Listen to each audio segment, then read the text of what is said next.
अस्सलाम वालेकुम, आप देख रहे हैं प्रदेश से देश तक। मैं हूं फैसल अब्बासी। अच्छी खबर यह है कि बरतानिया में तफरीह के लिए आएँ, विज़िट के लिए आएँ और 7 पाउंड भी कमाएं। अब नई विज़िट वीज़ा पॉलिसी 31 जनवरी से इसका इतलाक़ हो रहा है और रवां जो बरतानिया में रवां साल वीज़ा कवानीन हैं उस पर बड़ी तब्दीलियाँ लाई जा रही हैं। 31 जनवरी से नाफिज होने वाले इन इमिग्रेशन कवानीन का मकसद मुल्क में कारोबार और सयाहत के शोबे को फ़रोग़ देना है।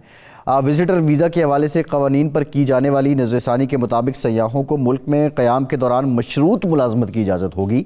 इन तब्दीलियों से सियाहती वीज़े पर बरतानिया जाने वाले यहाँ कारोबारी सरगर्मियों में भी हिस्सा ले सकेंगे। वो क्लाइंट्स के साथ काम करने के अलावा भी हिस्सा ले सकते हैं और रिमोट वर्क भी कर पाएंगे। वीज़ा गाइड वर्ल्ड के मुताबिक सयाह बरतानिया से काम कर सकेंगे, ताहम रिमोट वर्क बरतानिया में उनके क़याम की बुनियादी वजह नहीं होना चाहिए। इससे कबल एक्सचेकर के चांसलर जेरेमी हिंट ने बिजनेस विजिटर्स रेगुलेशंस बढ़ाने के बरतानवी कोशिशों का ऐलान किया था और नए इमिग्रेशन कवानीन के तहत साइंसदान, रिसर्चर्स, एजुकेशनल एक्सपर्ट को बरतानिया में तहकीक करने की इजाज़त होगी। और ये नहीं कि विज़िटर वीज़ा पर बरतानिया में जाने वाले मुकर्रीन भी खिदमात के लिए अदायगी हासिल करने के अहल होंगे। और बरतानवी हुकूमत इससे कबल सऊदी अरब समेत कई खलीजी ममालिक के साथ वीज़ा फ्री एंट्री का फ़ैसला भी कर चुकी है। अब यहाँ पे बहुत से बुनियादी सवालात हैं। एक जानिब जो मौजूदा हुकूमत है उसकी पॉलिसीज़ हैं गैर कानूनी तौर पर बरतानिया आने वालों से मुतालिक, उनको वो रवांडा भेजना चाह रहे हैं, इमिग्रेशन पॉलिसी सख्त करना चाह रहे हैं, जो असाइलम सीकर्स हैं उनके लिए क्राइटेरिया सख्त कर रहे हैं। और दूसरी तरफ अगर आप विज़िट वीज़े पे बरतानिया आ रहे हैं तो आपके पास ये अपॉर्चुनिटी होगी कि आप मशरूत काम भी कर सकेंगे। एक जानिब वो बड़ा सख्त रवैया और दूसरी जानिब ये नरमी, इसकी वजूहात क्या हैं, इससे कितने मौक़े मिलेंगे, जो पाकिस्तानी पासपोर्ट होल्डर्स हैं उनके लिए इसमें क्या लुक्रेटिव है, इन तमाम पहलुओं पे आज के प्रोग्राम में हम बात करेंगे। असलम शेख साहब माहिर इमिग्रेशन कवानीन हैं, हमें ज्वाइन कर चुके हैं। शेख साहब बहुत शुक्रिया आपका। फैसल मुनीर साहब आप भी माहिर कानून हैं, लंदन से हमारे साथ मौजूद हैं। फैसल साहब आपका शुक्रिया। अख्तर गोंदल साहब माहिर कानून हैं, लंदन से हमें ज्वाइन कर रहे हैं और प्रोग्राम में बैरिस्टर राशिद असलम भी हमें ज्वाइन करेंगे। तमाम मेहमानों का बहुत शुक्रिया। गोंदल साहब आपकी तरफ आते हैं। अब ये जो रिसेंटली अनाउंसमेंट हुई है कि आप विज़िट पे आएँ और साथ पैसे भी कमाएँ, एक तो ये खुशाइंद है, फ्लेक्सिबिलिटी नज़र आती है, लेकिन साथ ही साथ जो साइलम सीकर हैं उनके लिए क्राइटेरिया सख्त हो रहा है, रवांडा पॉलिसी भी अपनी जगह है। क्या ये दोनों पैरेलल हैं या ये ऑपोजिट हैं?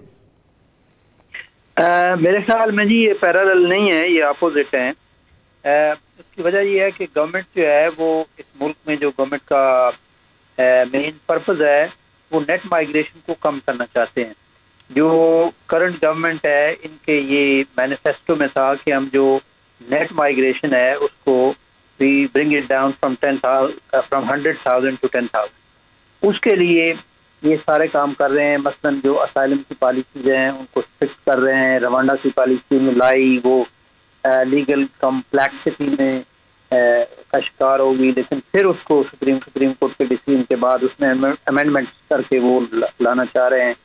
उसके अलावा इलीगल माइग्रेशन बिल लाए हैं, मतलब काफ़ी सख्तियाँ कर रहे हैं नेट माइग्रेशन को कम करने के लिए। और ये जो विजिटर रूल में वो नरमी लाया है, विजिटर जो होता है वो परमानेंट तो नहीं ना होता, वो तो इस मुल्क में कुछ अर्से के लिए रहता है। और जो विजिट वीज़ा होता है, चाहे वो किसी मतलब स्टैंडर्ड विजिटर वीज़ा हो या किसी एकेडमिक का विजिटर वीज़ा हो, उसका पर्पज़, मेन पर्पज़ वो ये होता है, इंटेंशन ये होनी चाहिए कि they will leave the country after their visit. वो विजिट 3 महीने का भी हो सकता है, 6 महीने का भी हो सकता है। इसलिए इस पॉलिसी को वो जो लीगल इमिग्रेशन है उसको वो थोड़ा सा नरम करके, क्योंकि ये नेट माइग्रेशन में नहीं आती, ये लोग तो टेम्परेरी मुल्क में आते हैं and after that they go back. अब उन्होंने जो काम की इजाज़त दी है मेरे ख्याल में कि वो इतनी है कि एक जो विजिटर है वो रिमोटली यूके में बैठ अपने ओवरसीज एम्प्लॉयर के लिए काम कर सकता है, इसके अलावा कुछ नहीं कर सकता। उसमें जो रोल है, मसलन से फॉर एग्जांपल मैं आपको कुछ एग्जांपल्स दे सकता हूँ कि मसलन एक ट्रांसलेटर है या इंटरप्रेटर है, वो ट्रांसलेट या इंटरप्रेट कर सकता है यूके में रहते हुए अपने ओवरसीज एम्प्लॉयर के लिए।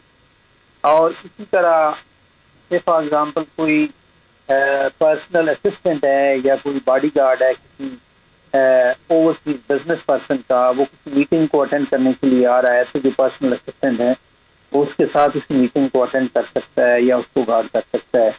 इस तरह जो टूर ग्रुप कोरियर आते हैं वो यूके में, लेकिन जो उनकी कंपनी है वो उसका हेडक्वार्टर आउटसाइड द यूके होना चाहिए। इस तरह जो जर्नलिस्ट है या कोरेस्पॉन्डेंट है या प्रोड्यूसर है या कैमरामैन है, वो इंफॉर्मेशन गैदर कर सकता है एक ओवरसीज पब्लिकेशन के लिए। इस तरह जो प्रोफेसर है किसी ओवरसीज एकेडमिक इंस्टीट्यूशन का, वो स्टूडेंट को अगर अकम्पनी कर रहा है यूके में as part of their study abroad program, तो वो he may provide a small amount of teaching to the student at the host organization.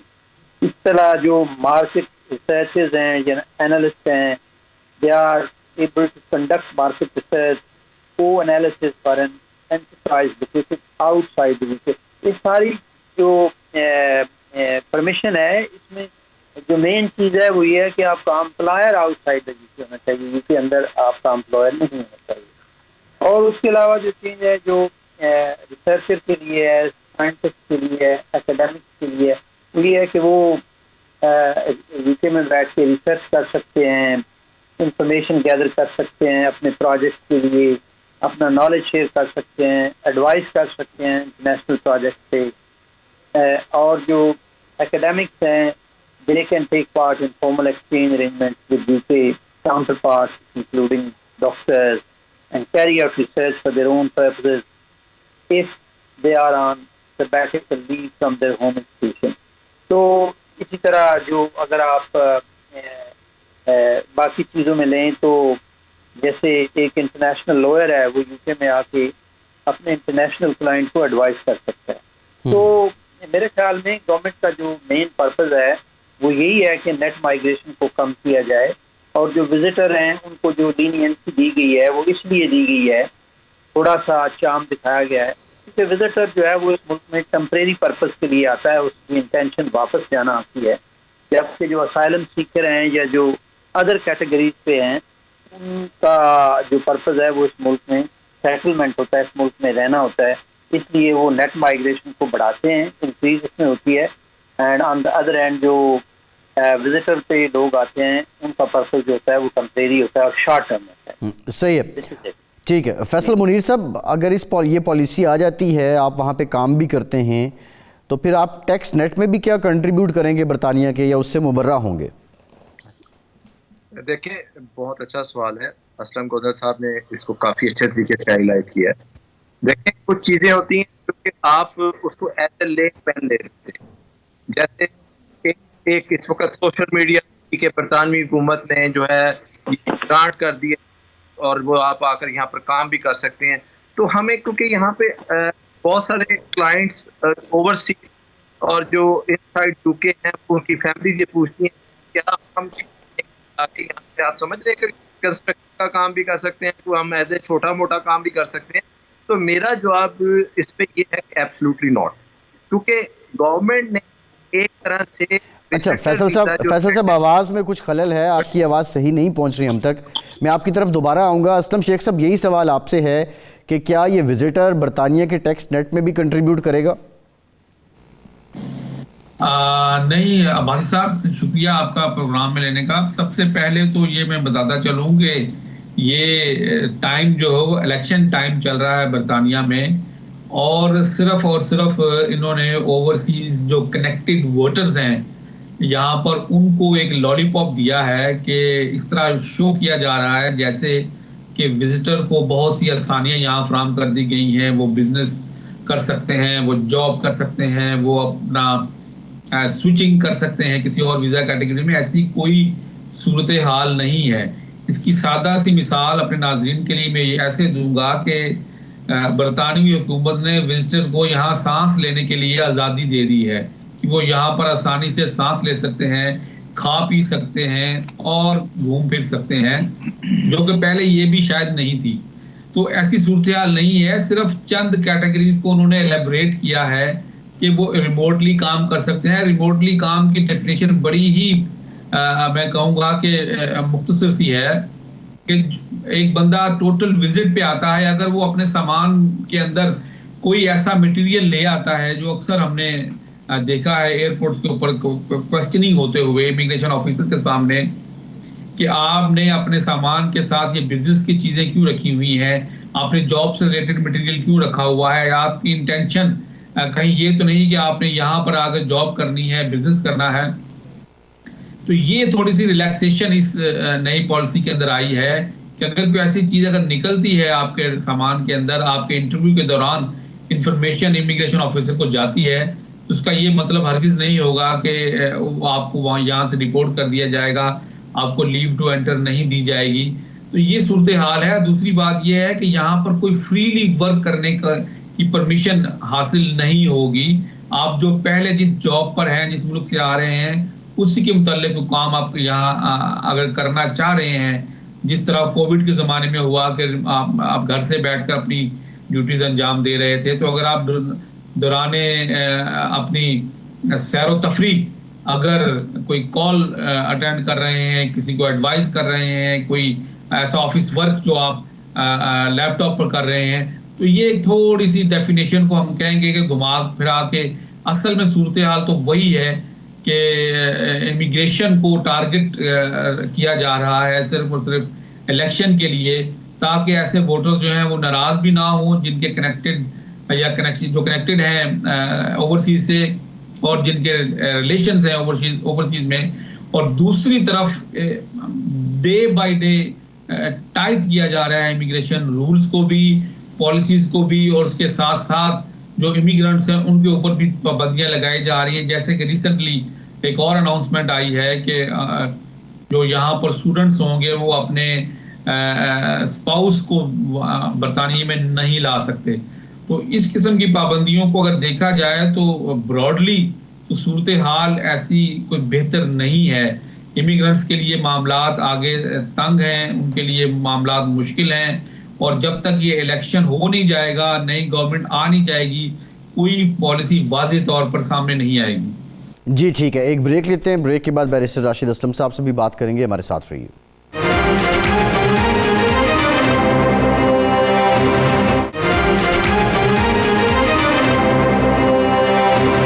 Break के बाद एक बार फिर से आपको खुशामदीद कहेंगे। बैरिस्टर राशिद साहब, जिस तरह गोंदल साहब भी बात कर रहे थे, शेख साहब ने भी बात की है, क्या ये जो अभी तकाज़े हैं नई दुनिया के कि रिमोट वर्क में, वर्क फ्रॉम होम में, या दुनिया ग्लोबल विलेज है, आप कहीं से भी काम कर सकते हैं, ये उसको मलहूज़े खातिर लाते हुए पॉलिसी बनाई गई है या ये इलेक्शन स्टंट है? जी बहुत शुक्रिया। बेसिकली इसमें ये था, मैं आपको इसका थोड़ा सा बैकग्राउंड बताता चलूं। आज से 10 से 15 साल पहले यहाँ पे जो पेड एंगेजमेंट्स नहीं होती थी विजिटर्स की, तो TR5 वीजा होता था। अगर किसी आर्टिस्ट ने, किसी ने भी आना है इस किस्म के लेक्चर देने के लिए, बाकी चीज़ों के लिए, तो एक शॉर्ट वीजा फॉर्म होती थी उसकी। अब उसमें मैं आपको इसमें एक्सपीरियंस भी शेयर करता चलूँ कि एक दफ़ा मैं इंडियन जो यहाँ पे एक शो था, अमिताभ बच्चन ने आना था, तो मैं उस शो में वर्क परमिट के लिए उनके लिए एक्ट कर रहा था। तो जब हमने वर्क परमिट अप्लाई किया तो वर्क परमिट डिले हो गया, और डिले होने की वजह से वो शो में उनको बहुत ज़्यादा नुकसान हुआ जो प्रमोटर्स थे। उस वक्त भी हम लॉयर्स ये बात करते थे कि कोई इस किस्म की परमिटेड पेड एंगेजमेंट्स के हवाले से कोई कैटेगरी होनी चाहिए कि लोग शॉर्ट फॉर्म ऑफ वीज़ा में आके यहाँ पे काम कर सकें। उसके बाद होम ऑफिस को बहुत सारी रिकमेंडेशंस गई, फिर उसके बाद आहिस्ता आहिस्ता होम ऑफिस ने 1 माह की ये कैटेगरी निकाली कि वो लोग जो विजिट पे आएंगे, जो 1 माह की इस स्लॉट में आते हैं, वो परमिटेड पेड एंगेजमेंट में हिस्सा ले सकते हैं। उसी की एक कड़ी ये है कि ये जो विजिटर वीजा रूल्स हैं, सेक्शन 56 से 56X से 56Z को मजीद एक्सप्लेन किया गया। ये कैटेगरी पहले भी थी, अब उसमें थोड़ी सी और जो है कैटेगरीज या थोड़े से और प्रोफेशंस ऐड किए गए हैं। ये पहले भी मौजूद था, ऐसा नहीं था कि पहले मौजूद नहीं था। पहले मखसूस जो प्रोफेशंस थे उनके लिए था, जैसे एंटरटेनर्स हो गए, स्पोर्ट्स पर्सन हो गए या और कुछ प्रोफेशंस थे। तो अब उसको उन्होंने दायरा कार को बढ़ाया है। बढ़ाने की वजह यह है कि पूरी दुनिया में अमेरिका, ऑस्ट्रेलिया, कनाडा समेत जो प्रोफेशनल्स हैं उनको अहमियत दी जा रही है। जो प्रोफेशनल्स जो होते हैं पूरी दुनिया की क्रीम होते हैं, उनके लिए बॉर्डर्स में आसानियां की जा रही हैं। सिर्फ यूके नहीं, यूके ने तो बाद में स्टेप लिया है, इससे पहले अमेरिका में बहुत अरसे से ये कैटेगरी मौजूद है, ऑस्ट्रेलिया में है। तो अब आके इनको इस चीज का एहसास हुआ कि आईटी की वजह से कोविड के बाद, पोस्ट कोविड के बाद सिचुएशन बहुत चेंज हो गई है, लोग इंटरनेशनल बिजनेस कर रहे हैं। तो यहाँ पे यूके में भी लोगों की जरूरत है कि आगे परमिटेड एंगेजमेंट में हिस्सा ले सकें, अपने बिजनेसेस की मीटिंग कर सकें। उसमें पहले ये होता था कि यहाँ से कोई बैंक स्टेटमेंट में पैसे गए होते थे तो लोगों को एयरपोर्ट्स पे रोक लिया जाता था, या सवालो जवाब होते थे कि आप कोई पेड एंगेजमेंट का हिस्सा बनने तो नहीं जा रहे। उसी को खत्म करने के लिए, उस चीज को खत्म करने के लिए कि बहुत सारे लोग जो रिलक्टेंट होते थे यहाँ पे आने के लिए कि अगर हम यहाँ पे आगे काम करेंगे तो आगे हमें वीजा नहीं मिलेगा, उसको खत्म करने के लिए इस कैटेगरीज को मजीद एक्सप्लेन किया गया है। जो इमिग्रेशन रूल का जो सेक्शन है 56X में, इसको मजीद ऐड किया गया है। अब उसमें 5 मजीद कैटेगरीज जो हैं वो डाली गई हैं, मजीद कह रहे हैं उसमें ऐड किया गया है। उसमें एक तो एग्जामिनर्स हैं या असेसर्स हैं जो आके यहाँ पे एडमिशंस लेंगे, जो प्रॉपरली क्वालिफाइड होंगे, प्रोफेशनल्स होंगे। उसके बाद लेक्चरर्स हैं कि लेक्चर अगर कोई आप यहाँ पे आके लेक्चर देना चाहता है या शॉर्ट सीरीज ऑफ लेक्चर है तो उसमें आप अपने आप को एंगेज कर सकते हैं। उसके अलावा पायलट्स हैं, क्योंकि यहाँ पे बहुत सारे फ्लाइंग स्कूल्स हैं, तो जो एग्जामिनर्स होते थे मोस्टली अमेरिका से आते थे या बाकी जगहों से आते थे। यहाँ पे कमी है उन असेसर्स की या उन एग्जामिनर्स की जो पायलट का एग्जामिनेशन को कंडक्ट कर सकें। तो उस हवाले से जब वो आते थे तो यहाँ पे ऑब्वियसली उनको पेमेंट मिलती थी, तो उनको बहुत मुश्किल होती थी, बिकॉज अगर आपने पेमेंट लेनी है तो आपको वर्क परमिट लेना पड़ेगा, उसकी मुख्तलिफ कंडीशंस हैं, आपको रहना भी पड़ता है। उसको उन्होंने खत्म किया कि आप यहाँ पे आके एग्जामिनेशन लोगों का ले सकते हैं। इसके अलावा यहाँ पे आर्बिट्रेशन का हब है लंदन, यहाँ पे पूरी दुनिया से आर्बिट्रेशन होती है। अल्टरनेटिव डिस्प्यूट रेजोल्यूशन एक ऐसा एस्पेक्ट है जो पूरी दुनिया में प्रमोट हो रहा है। बिजनेसेस जो है वो चाहते हैं कोर्ट में ना जाया जाए, कोर्ट से आउट ऑफ कोर्ट सेटलमेंट हो जाए, तो उसकी वजह से मीडिएशन या आर्बिट्रेशन या अल्टरनेटिव डिस्प्यूट रेजोल्यूशन के मुख्तलिफ एवेन्यूज को अडॉप्ट किया जा रहा है। तो उसको खोलने के लिए यहाँ पे लॉयर्स आते थे तो उनको फिर प्रॉब्लम होता था यहाँ से मुकामी लॉयर को एंगेज करना पड़ता था। अब आप यहाँ पे आके अपने आप को, अपना केस रिप्रेजेंट कर सकते हैं उस बिजनेस के लिए जो यहाँ पे यूके में बेस्ड हो या यूके से बाहर भी बेस्ड हो। आखिरी जो कैटेगरी है उसमें एंटरटेनर्स हो सकते हैं, ये स्पोर्ट्स पर्सन्स हो सकते हैं जो यहाँ पे आके, जिससे मैंने पहले बताया कि इंडियंस को बहुत ज्यादा प्रॉब्लम थी, पाकिस्तानी सिंगर्स को बहुत ज्यादा प्रॉब्लम थी, उसको उन्होंने मजीद उनके लिए आसानियां की हैं कि आप पेमेंट्स यहाँ पे ले सकते हैं। बट उसमें कुछ पाबंदियां भी हैं। उसमें पाबंदियां ये हैं कि आप 1 माह के लिए आपका विजिट होगा, पहली बात। दूसरा, आपके आने जाने का खर्चा जो यहाँ का क्लाइंट है वो नहीं उठाएगा। आपके पास ये मीन्स होने चाहिए कि आपका टिकट आप बाय कर सकें। आप यहाँ पे जब आके रहते हैं तो आप खुद अपनी रहाइश जो है वो अरेंज करेंगे। आपको आपका जो प्रमोटर है या आपका क्लाइंट है रहाइश आपको ऑफर नहीं कर सकता। उसके बाद अब जैसे ही वो एंगेजमेंट खत्म होगी तो आप वापस चले जाएंगे। तीसरा, आपका प्राइमरी विजिट, कुछ इसमें कैटेगरीज हैं जिसमें उन्होंने ये कहा कि आपका जो प्राइमरी ऑब्जेक्टिव होगा वो सिर्फ विजिट होगा। तो इसको थोड़ा एलैबोरेट किया उन्होंने। ऐसा नहीं है कि ये पहले मौजूद नहीं था, ये पहले भी मौजूद था, मीडिया ने इसको अभी हाईलाइट किया। और हमारे पाकिस्तानियों के लिए तो ये अच्छा है कि बहुत सारे आईटी प्रोफेशनल्स वहां से आ रहे हैं। जी बिल्कुल ठीक है, ये बैरिस्टर साहब बड़ी अच्छी बात आपने की है, और शायद ये तकाजा भी था कि जिस तरह प्रोफेशंस एंड ऑक्यूपेशंस जो हैं वो एक्सपैंड हो रहे हैं, तो ये ज़रूरत भी थी। मैं फैसल मुनीर साहब, आपसे जो मेरा सवाल था वही मैं आपसे जानना चाह रहा हूँ, क्या ये लोग बरतानिया के टैक्स नेट में कंट्रीब्यूट करेंगे? इस पे मेरे 2 फाजल दोस्तों ने बड़ा अच्छे तरीके से एक्सप्लेन किया है। मेरे लिए तो बड़ा नैरो मार्जिन रखा है उन्होंने। पॉइंट इज, देखें अभी तक जो गॉव वेबसाइट है उसमें अपेंडिक्स भी जो विजिटर को डील करती है, इसमें क्लियर लिखा हुआ है कि you cannot do paid और unpaid job. You got my point. अभी तक देखें यहाँ पे क्या उसको यूके गवर्नमेंट अलाउ करे विजिटर को कि अगर वो स्पेसिफिक किसी भी कैटेगरी में आ रहा है, उसकी जो सब क्लॉज में कि लेट से वो स्पोर्ट्स पर्सन के तौर पे आ रहा है, एंटरटेनर के तौर पे आ रहा है, देखें इन चीजों के लिए स्पॉन्सर्स रिक्वायर्ड होंगे, और स्पॉन्सर जो हैं वो इस चीज को एलेबोरेट करेंगे कि टैक्स जो है वो किस हद तक लायबल होगा जो यहाँ का स्पॉन्सर है। लेट से हमारा एक सिंगर है जी नुसरत फतेह अली खान, या हमारा एक सिंगर है राहत फतेह अली खान, उसको यहाँ पे कोई बंदा स्पॉन्सर करेगा और वो टर्म्स एंड कंडीशन तय करेगा। और एक चीज जो मैं समझता हूँ कि एक चीज रह गई है कि जो हम विजिटर वीजा स्टैट्यूटरी एप्लीकेशन जब होम ऑफिस की हम फिल करेंगे, उसमें हमें ईच एंड एवरीथिंग एक्सप्लेन करनी होगी। बिल्कुल जैसे राशिद साहब ने कहा कि क्या मैं ये जॉब पेड कर रहा हूँ, अनपेड कर रहा हूँ, ये मैं 10 दिन के लिए आ रहा हूँ। 6 मंथ तो एक स्टैट्यूटरी पीरियड है जो कि आप मैक्सिमम बताते हैं। अगर लेट से अगर इसको हम इस तरह देखें तो पीछे हमारी होम ऑफिस वो कुछ लोग आते थे विजिटर के लिए, विजिटर के तौर पे वो कहते थे कि जी हमने फैमिली फ्रेंड्स को देखना है, और वो साथ यहाँ पे रिमोटली वर्क भी करते थे। अब इन्होंने इसको क्योंकि कोविड के बाद दुनिया ग्लोबल और रिमोट वर्किंग शुरू हो गई है, वर्क फ्रॉम होम शुरू हो गया, तो इन्होंने इस हद तक इसको लीगलाइज कर दिया है। कोई बहुत बड़ा एहसान नहीं किया, जैसे कि कुछ लोगों को सिर्फ बताने स्किल्ड वर्कर वीजा शायद ये ब्रांड हुआ है 2021 में जब केयर होम शुरू हो गए। नो नो नो नो, ये स्किल्ड वर्कर शॉर्ट ऑक्यूपेशन जो लिस्ट है वो पहले भी, ये जॉब्स पहले भी अवेलेबल थी। अब क्योंकि ब्रेक्जिट के बाद शॉर्टेज हुई, अब आप ये बात ही आ जाती है कि इट्स अ बिग लॉलीपॉप, ये चीजें पहले भी मौजूद थी। अब उन्होंने सिर्फ इसको क्लियर किया है कि देखें आपने यहाँ पे आना है मेडिकल ट्रीटमेंट के लिए, तो डेफिनेटली एक doctor will issue a letter कि ये पेशेंट जो पाकिस्तान से आएगा उसके ये चार्जेस होंगे, ये उसके बेड चार्जेस होंगे, इतने दिन के लिए मैं उसको अकोमोडेट करूंगा, और डेफिनेटली उसके टैक्सेस जो हैं वो VAT के साथ पे करेगा उस डॉक्टर को, उस क्लिनिक को, उस हॉस्पिटल को। और टैक्स जो है ये मैं सिर्फ आपको एक आपका क्योंकि टैक्स नेटवर्क के वाले से है, तो वो एक तरह से मैं टैक्स पे कर रहा हूँ उस डॉक्टर को, और doctor will pay the government. You got my point? I think सही है जी, बिल्कुल तो मैं समझ गया आपकी बात। देखिए और एक बात और क्लियर करना चाहूंगा आपकी इजाजत से, जब मैं इस कंट्री में आऊंगा मैं बैंक अकाउंट ही ओपन नहीं कर सकता, मैं नेशनल इंश्योरेंस नंबर नहीं ले सकता, मैं इस कंट्री में कोई प्रॉपर्टी बाय नहीं कर सकता, मैं इस कंट्री में रह के कोई रेंट प्रॉपर्टी नहीं कर सकता, ये मुझे इजाजतें नहीं है रूल्स में। तो आप समझें कि ये कितना बड़ा लॉलीपॉप है।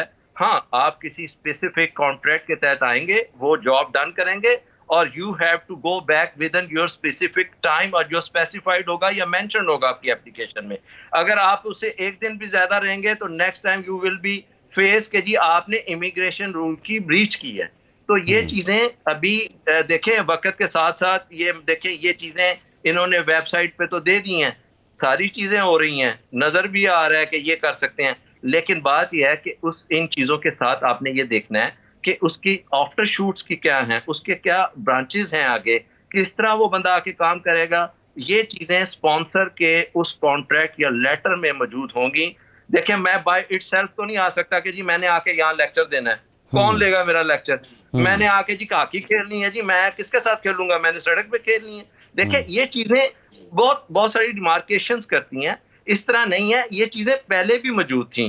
फैसल साहब प्रॉब्लम है कि अब इन चीजों को थोड़ा सा हाईलाइट किया गया, क्योंकि वही वाली बात कि एक तरफ सिक्यूज कर दिया इमिग्रेशन को कि जी आप अपने डिपेंडेंट्स नहीं लाएंगे, और एक तरफ से अट्रैक्शन दे दी कि विजिटर वीजा जो है वो हम इस तरह इसको लीनियट ले रहे हैं ताकि पूरी दुनिया से लोग जी बिल्कुल ठीक है, बिल्कुल ठीक है। ये मनी मेकिंग है सर, ये मनी मेकिंग है, और ये इन्होंने देखे पॉलिसी वही रहनी है कि स्ट्रिक्टो सेंसो इन्होंने स्पॉन्सर का लेटर देखना है, आपने जरा सा कोई बात अगर कमी बेशी हुई तो इन्होंने आपको वीजा नहीं देना। जी है मेरी ऑनेस्ट ओपिनियन। जी एक ब्रेक लेते हैं, ब्रेक के बाद मजीद बात करेंगे, हमारे साथ रहिए।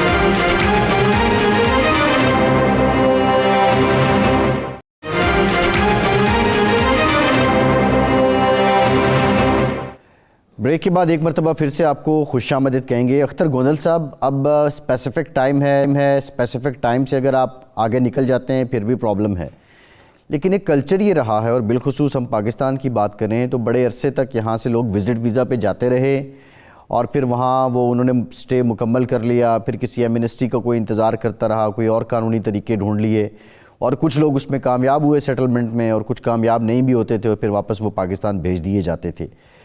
ये कल्चर क्या अब भी मौजूद है? और अगर कोई इस तरह जाना चाहे तो बरतानिया के हालात ऐसे हैं कि वो माजी की तरह अब वो वहाँ पे टाइम गुजार सकता है और सेटलमेंट तक इंतज़ार कर सकता है या रोज़गार कमा सकता है? अब्बासी साहब, अब रूल्स जो हैं वो ज़्यादा स्ट्रिक्ट हैं, as compared to previous route. अब ये है कि पहले ये होता था कि कोई अगर विजिटर वीज़े पे आता था, जैसे आपने कहा कि वो एमएनसी का इंतज़ार करता था, जैसे कि 2007 में इन्होंने एक वो लेगेसी स्कीम इंट्रोड्यूस की थी, उसमें जो इधर लोग थे उनको एमएनसी मिल गई। अब उसके बाद तो कोई ऐसा नहीं हुआ, बल्कि 2012 में इमिग्रेशन रूल्स चेंज हुए। उसमें एक कैटेगरी होती थी कि if you have been residing in the UK 14 years continuously, lawfully और अनलॉफुली, अगर आप अनलॉफुली भी 14 साल तक मुल्क में रह रहे हैं तो वो आपको इंडेफिनेट दे देते थे। लेकिन 2012 में उन्होंने उस कैटेगरी को चेंज करके उसका जो पीरियड है वो 14 से 20 ईयर्स कर दिया। अगर आप यूके में continuously unlawfully 20 years continuously mean के कुछ पीरियड आपका या टोटल पीरियड अनलॉफुल है या कुछ पीरियड आपका लॉफुल और प्लस अनलॉफुल है, यानी आपकी प्रेजेंट यूके में वो 20 ईयर्स है, तब आपको वो डिस्क्रेशनरी लीव टू रिमेन देंगे, इंडेफिनेट लीव टू रिमेन नहीं देंगे, परमानेंट सेटलमेंट नहीं देंगे। और वो 10 ईयर्स रूट है, फिर आप 10 साल उससे आफ्टर 30 मंथ उसकी एक्सटेंशन करवाते रहें तो आफ्टर 10 ईयर्स यानी आफ्टर यू कैन से कि 30 ईयर्स आपको जाके सेटलमेंट मिलेगी। तो मेरी राय ये है कि वो रूल्स अब बड़े स्ट्रिक्ट हैं, इट्स वेरी डिफिकल्ट। और फिर ये है कि गवर्नमेंट ने जो इलीगल इमिग्रेशन है उसको कम बैक करने के लिए काफ़ी सारी लेजिस्लेशन की है। मसलन जो कोई अगर एम्प्लॉयर इलीगल बंदे को एम्प्लॉय करता है तो उसका जो फाइन है वो पहले 5,000 होता था, तो उसको बढ़ा के उन्होंने 20,000 कर दिया है। वो काफ़ी स्ट्रिक्ट है और उसमें वो they are very strict about it. फिर ये है कि जो विजिटर है वो ना तो इस मुल्क में बैंक अकाउंट खुलवा सकता है, ना उसको काम की अदरवाइज इजाज़त होती है। जो हम काम की परमिशन की बात कर रहे हैं, जैसे कि मेरे दोस्तों ने बात की कि ये लॉ पहले भी मौजूद था, उसको फर्दर एलाबोरेट किया गया है। ये कोई इतनी बड़ी चेंज नहीं है, ये तो ऐसी है कि आप ओवरसीज जो आपका एम्प्लॉयर उसके लिए इस मुल्क में रहते हुए रिमोटली काम कर सकते हैं। तो मेरी जो ओपिनियन है वो ये है कि ट्रेंड ज़रूर है, अभी भी लोग विजिटर पे आते हैं, कुछ स्लिप हो जाते हैं, कुछ वापस चले जाते हैं। लेकिन जो विजिटर है अगर वो स्लिप होता है, अनलॉफुली इस मुल्क में रहना शुरू करता है, किसी एमनेस्टी का इंतज़ार करता है, तो उसके लिए इस मुल्क में जो लाइफ है वो बड़ी मुश्किल है। उसको प्रॉपर काम नहीं मिलता, छुप के रहना पड़ता है, उसका बैंक अकाउंट नहीं होता, काफ़ी सारी मुश्किलात हैं और वो उसकी जो ज़िंदगी है वो to be honest is very difficult. जी तो सही। मेरे ख्याल में जो गवर्नमेंट है वो जो कैटेगरी रिलेट करती है नेट माइग्रेशन से उसमें इंक्रीज करती हैं, उसको वो सख्त कर रहे हैं और इस तरह की जो टेम्परेरी अरेंजमेंट्स हैं उनको थोड़ा सा वो कर रहे हैं लोगों को वो दिखाने के लिए कि सही है, ठीक है, वो आ सकते हैं। ठीक। अदरवाइज तो विजिटर जो है इस मुल्क की जो इकानमी है वो टैक्स नेट में नहीं आते जो आप बात कर रहे थे, लेकिन अदरवाइज तो वो बहुत ज़्यादा कंट्रीब्यूट करते हैं जो जी बिल्कुल ठीक है। जाहिर है टूरिज्म जब आएगा वो लगाएंगे, पैसा बाहर से लाएंगे, वहाँ खर्च करेंगे, कंट्रीब्यूशन तो है। असलम शेख साहब, सवाल ये है कि अब एक और भी फैसला हुआ कि जो सऊदी अरब समेत कई खलीजी ममालिक हैं जिनको वीज़ा फ्री एंट्री दी गई है, मेरा सवाल ये है कि ये जो कॉमनवेल्थ कंट्रीज़ हैं और कॉमनवेल्थ में जो अंडर डेवलप्ड कंट्रीज़ हैं, फिर उनके लिए क्राइटेरिया इतना सख्त क्यों है? जी, सूरत हाल जैसा कि मेरे सीनियर दोस्तों ने बताया, बैरिस्टर राशिद असलम साहब और अख्तर गोंदल साहब बहुत ही सीनियर लॉयर हैं यहाँ पर। मैं ये कहना चाहूँगा कि सूरत हाल कोई ख़ास तब्दीली नहीं आई। सऊदी अरेबिया या गल्फ़ के ममालिक के लिए तो पहले भी बहुत सी आसानियाँ थी उनके लिए, तो यहाँ पर एंट्री समझ लें कि लेना कोई इतना बड़ा मसला नहीं था। हमारे लिए मसला ये मेरी नज़र में ये नज़र आ रहा है मुझे कि डबल मसला बन जाएगा कि आप विजिट के लिए अप्लाई करते थे तो सिर्फ आपको अपने अकाउंट्स दिखाने होते थे और अपनी कमिटमेंट्स दिखानी होती थी और अपना प्रेजेंट बिजनेस या अपनी जॉब दिखानी होती थी अपने मुल्क के अंदर कि मैं इतना सेटल हूँ और मैं जा रहा हूँ, ये मेरी टाइज हैं, उन टाइज को कनेक्ट होते हुए वापस अपने मुल्क वापस आ जाऊंगा। अब सूरत हाल डबल हो जाएगी। जो भी मिडिल क्लास बिजनेसमैन होंगे उन्हें अगर किसी भी जगह पर ये इंटेंशन शो करनी पड़ेगी कि वहां पर वो वर्क एंगेजमेंट में जाएंगे या कोई ऐसी अपनी मसरूफियात रखेंगे जिसके अंदर उन्हें काम करना पड़ेगा, तो फिर सूरत हाल वर्क परमिट क्राइटेरिया पर चले जाएगी, आपके बिजनेस वीजा, इन्वेस्टर वीजा पर चली जाएगी। जो उनकी कैटेगरीज हैं कि आप पहले ये शो करवाएंगे कि आप इतने बड़े, इतने माहिर और इतने कॉम्पिटेंट बंदे हैं कि आपकी एक्सपर्टीज की जरूरत है दूसरे मुल्क में, आप सीरियसली वहां जाकर यही काम करेंगे, या अपना जो आपकी इंटेंशन है उसको आप डिस्क्लोज किए बगैर किसी और काम में इंडल्ज नहीं होंगे, आपका मेन पर्पस जो है वो विजिट नहीं रहेगा। तो ये सारे सवालात जो हैं, स्पेशली मैं ये कहूँगा कि एशिया और अफ्रीका ममालिक से आने वाले जो विजिटर्स हैं उनके लिए मुश्किलात का बायस बनेंगे, जो कि पहले नहीं थे। जो विजिट के लिए आ रहे थे उनके लिए वही कंडीशंस हैं, उनको आते रहेंगे। अब जब आप इसको मिक्स करेंगे तो मिक्सिंग के अंदर स्पेशली जो अंडर डेवलप्ड कंट्रीज हैं वहां से आने वाले लोगों के लिए मुश्किलात बढ़ेंगी। जो नामवर एक्टर्स हैं जैसे कि राशिद असलम साहब ने बयान किया, और जो एंटरप्रेन्योर्स हैं और जो अदरवाइज दूसरे ऐसे एक्सपर्ट्स लोग हैं, तो वो तो पहले भी शॉर्ट टर्म जो वर्क कैटेगरीज में आते रहे हैं, विजिट के ऊपर आते रहे हैं, टीयर 5 के अंदर आते रहे हैं। लेकिन अब मसला जो है वो उन लोगों के लिए वहीं खड़ा है जिन्होंने या तो एक जेन्युइन विजिटर के तौर पर आना है बरतानिया में, या अदरवाइज वो किसी ऐसे काम के लिए या ऐसी सर्विसेज के लिए यहाँ आना चाह रहे हैं जिसके लिए उनके पास प्रॉपर डॉक्यूमेंटेशन नहीं है। ये चैलेंज बनेगा अब नेक्स्ट जो है, या कि वो अपने इतने पावरफुल डॉक्यूमेंटेशन करेंगे और इस इंटरव्यू को क्लियर करेंगे और इस एंट्री को लेते हुए बरतानिया में एंटर होंगे। और सूरत हाल जैसा कि अभी बताई गई, सूरत हाल यहाँ पर तो वही है कि यहाँ पर जो वर्क कैटेगरीज हैं वो इतनी ओपन नहीं है कि आपको एक एज ए विजिटर किसी भी जगह काम करने के लिए ना तो आपके पास अकाउंट होगा, ना आपके पास एम्प्लॉयर होगा, ना ही आप किसी और ऐसी एक्टिविटीज में इन्वॉल्व होंगे। तो ये दरवाजा जो है ये ऐसा नहीं खुला जैसा कि मीडिया में पोर्ट्रे किया जा रहा है और बाकी जगह पर हाईलाइट किया जा रहा है। यहाँ पर सिर्फ इतना हुआ है कि जो पहले कैटेगरीज में उनको एलैबोरेट किया गया है और उसके अंदर सिर्फ लोगों को शॉर्ट टाइम काम करने के लिए जो परमिशन मिली है वो परमिशन सिर्फ इस हद तक है कि जैसे वो पहले ही कर रहे थे, अगर वो यहाँ पर डिस्क्लोज करते थे तो भी ठीक था, अगर नहीं करते थे तब भी उनका काम चल रहा था।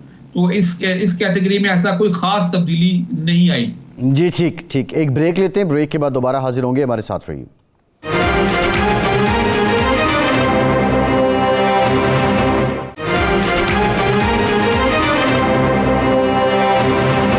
ब्रेक के बाद एक बार फिर से आपको खुशामदीद कहेंगे। बैरिस्टर राशिद साहब ये बताइएगा, जो लोग अब बरतानिया आना चाहते हैं, ज़ाहिर अभी वो शेख साहब तो कह रहे हैं कि ये पॉलिटिकल स्टंट ज़्यादा है, विज़िट टूरिज़म कितनी कंट्रीब्यूशन है बरतानिया के जीडीपी में इसकी, और कुछ आसानी तो इससे खैर बज़ाहिर लगता है कि कोई पैदा होगी कि अब थोड़ा इजी हो जाएगा लोगों के लिए, लेकिन ये जो कॉम्प्लिकेशन बता रहे हैं शेख साहब कि डॉक्यूमेंटेशन बढ़ जाएगी, मज़ीद सख्ती हो जाएगी, मज़ीद डॉट्स करेक्ट करने पड़ेंगे, क्या ऐसा ही है?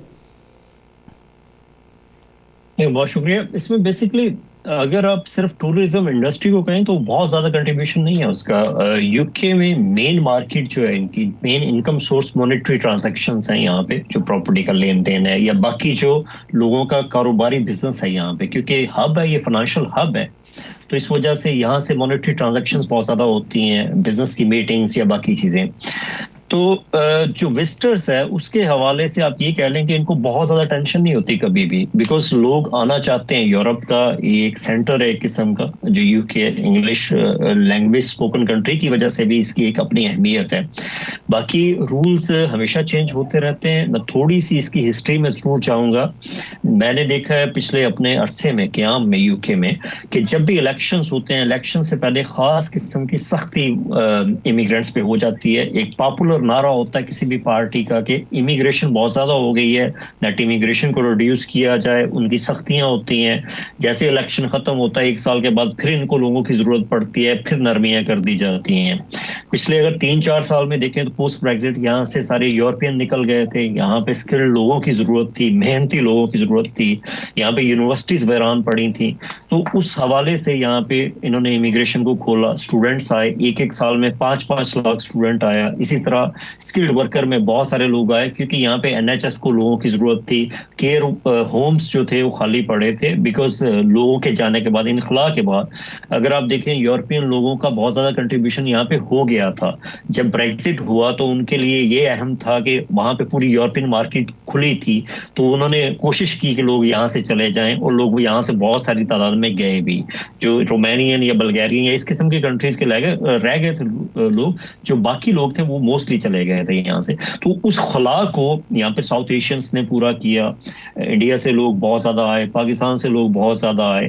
तो ये इनकी एक एक्टिविटी हुई, यहाँ पे इकोनॉमिक एक्टिविटी हुई, यूनिवर्सिटीज बिजी हुई, उनको इनकम मिली। तो ये सारी चीजें जो है इनको मद्देनजर रखना चाहिए। जो नेट इमिग्रेशन में जो सबसे बड़ा इशू इनको था कि जो इंग्लिश चैनल को क्रॉस करके लोग आते थे, जिसमें अल्बानियन सबसे ज्यादा तादाद में थे। 1 साल में वो 5 लाख लोग आए, अगले साल 7 लाख लोग आए, जिसकी वजह से यहाँ का जो प्राइम मिनिस्टर है उसको वहां पे बात करनी पड़ी गवर्नमेंट से, एक एग्रीमेंट साइन करना पड़ा कि इंग्लिश चैनल पे लोगों को कैसे रोका जाए, एक फोर्स तैयार करना पड़ी। बट अगेन मैं ये समझता हूँ कि जब ये इलेक्शन कंडक्ट होगा उसके बाद मुझे लगता है कि 6 माह 1 साल के बाद फिर इनको लोगों की जरूरत पड़ेगी, फिर नई गवर्नमेंट नई इमिग्रेशन पॉलिसीज लाएगी, नई चीजें आएंगी, क्योंकि यहाँ पे इकोनॉमी को बाहर के लोगों की जरूरत रहती है, उसके बगैर इनका चलना बहुत मुश्किल होता है। तो इतनी मायूसी की बात नहीं है, ये हम हमेशा से देख रहे हैं कि सख्ती होती है उसके बाद नरमी होती है। यहाँ पे पहले जब लेबर गवर्नमेंट, जब इस गवर्नमेंट से पहले पिछली हुकूमत थी, तो उन्होंने बहुत ज्यादा सख्तियां की। यहाँ पे प्राइम मिनिस्टर खुद जाके छापे मार रहे थे लोगों के घरों में इलीगल इमिग्रेंट्स को अरेस्ट करवाने के लिए। लेकिन उसके बाद फिर आसानियां आई, 2021 जैसे ही आया तो हजारों लोग, लाखों लोग यहाँ पे आए। तो इतनी मायूसी की बात नहीं है, यहाँ पे ये होता रहता है। और मेरा ख्याल है कि अगले 6 माह 1 साल के बाद फिर नरमियां हो जाएंगी यूके में। सही है। अच्छा फैसल मुनीर साहब, जो हमने शुरू में भी बात की थी, अब क्वेश्चन इज दिस के क्रिटिसिज्म ये भी है कि यूक्रेन से कोई आ रहा है तो आप उसकी राह में पलकें बिछा रहे हैं, वही अगर कोई सीरिया से आ रहा है, कोई अफ़गानिस्तान से आ रहा है तो आप उसको रोक रहे हैं, और फिर आप ये एक खौफ फैला रहे हैं कि रवांडा भेज देंगे। क्या ये तज़ाद जो टूरिस्ट का वोटर है वो इस तज़ाद को समझता है कि ये एक दोहरा मयार है, या बड़ी हद तक लोग इससे एग्री कर रहे हैं? देखें, ये जो आपने मुझे क्वेश्चन पूछा है ये 2 फोल्ड है। देखें, हर गवर्नमेंट की कुछ प्रायोरिटीज होती हैं, कुछ कंडीशंस होती हैं। जो इस वक्त आपने जिक्र किया यूक्रेनियन के साथ, तो देखें बरतानिया जो है उसको सपोर्ट कर रहा है वॉर में। जो देखें उसकी मोहब्बत है यूक्रेन के साथ, और जो बेनिफिट्स लेता है टू ऑयल और वट एवर गैस जो भी बरतानिया फायदा उठाता है, उसके बदले में वो उसके साथ कमिटमेंट करता है कि मैं आप लोगों को ये इतने लोगों को ले लूंगा। लेकिन एक बात आपको, जो कि हमेशा से माजरत के साथ एक पॉलिसी बनाई गई कि जी अफगानिस को गेट खोल दिया गया, एक दफा गेट खोला कि यूक्रेनियंस आ जाएं, और उसमें भी एक इन्होंने कंडीशन ऐसी रखी जो हम शायद लोग नॉर्मली नहीं देखते। इन्होंने कहा कि जो 29 दिसंबर तक जब वॉर स्टार्ट हुई थी तो वो पीपल जो उस वक्त वहां थे वो आ सकते हैं। देखें, ये जब पॉलिसी बनाते हैं तो बहुत सोच समझ के बनाते हैं। ब्रिटिश जो है ये मार्वलस हैं, इस तरह नहीं करते, लेकिन अनफॉर्चुनेटली उसका कुछ डिसएडवांटेज, ये कुछ लोग जो एजेंट्स बैठे होते हैं या कुछ लोग ओवर क्लेवर होते हैं, वो उसका लूप होल का फायदा उठा लेते हैं। फिर बाद में देखें, इनको माजरत के साथ पहले स्टूडेंट्स को कोविड में कहा जी आ जाएं, इतना पैसा कमाया, उसके साथ हुआ ये कि 40,000 स्टूडेंट्स को अगर बुलाना था तो उसके साथ 80,000 डिपेंडेंट्स आ गए, और उसमें भी स्कैम हुआ। कुछ ऐसे भी कुछ डिपेंडेंट्स आए, जिसके बाद इनको ये पॉलिसी जो है वो रिवर्स करनी पड़ी, और डिपेंडेंट्स जो हैं वो बैचलर और मास्टर्स तक के वापस लेने पड़ गए। इसी तरह देखें, ये पॉलिसीज जब बनती हैं तो उसके साथ माजरत के साथ मैं ये देख रहा हूँ 2-3 साल से कोविड के दौरान जो भी बरतानिया ने इमिग्रेशन रिलेटेड पॉलिसीज बनाई लोगों के फायदे के लिए, उसमें कहीं ना कहीं हमारा भी हाथ है, स्कैमर्स का, एजेंट्स का। उन्होंने उसके अंदर जो है वो फुल उसके अंदर जो है ऐड किया और उनको वापस लेना पड़ा। देखें, बरतानी गवर्नमेंट को हमेशा मैं इसलिए अप्रिशिएट करता हूं, जब ये ब्रेक्जिट हुआ, यूरोपियंस जब वापस चले गए, तो देखें आपको याद होगा कि एक ट्रक ड्राइवर्स का एक बहुत शॉर्टफॉल आया था। एग्जैक्टली उन्होंने वो मीट किया। हाँ, और आपको याद होगा कि केयरर्स के लिए जब ये जैसे कि राशिद साहब ने फरमाया कि बहुत सारे केयर होम खाली हो गए, इन्होंने देखे ये डिस्क्रिमिनेशन नहीं की। देखे, जहां इनका प्लस पॉइंट है वो अप्रिशिएट करना चाहिए। इन्होंने पूरी दुनिया से इनवाइट किया, उसमें कोई डिस्क्रिमिनेशन नहीं थी कि पाकिस्तान से आए, इंडिया से आए, भारत से आए, बंगाल से आए। इन्होंने केयर होम्स जो है उनके लिए इनवाइट किया। और देखें, अगर बिल्कुल ठीक है फैसल साहब टाइम हमारा खत्म हो गया। और ये केयर होम पे तो पाकिस्तान पे जो एजेंट्स हैं उन्होंने लाखों रुपए कमा लिए हैं और ये सिलसिला अभी भी चल रहा है। बहरहाल इस पे बड़ी हम आने प्रोग्राम्स में बात करेंगे। बहुत शुक्रिया फैसल मुनीर साहब, असलम शेख साहब, अख्तर गोदल साहब, बैरिस्टर राशिद असलम साहब, तमाम मेहमानों के शुक्रिया। अपना फीडबैक ज़रूर दीजिएगा। फैसल अब्बासी को इजाज़त दीजिए।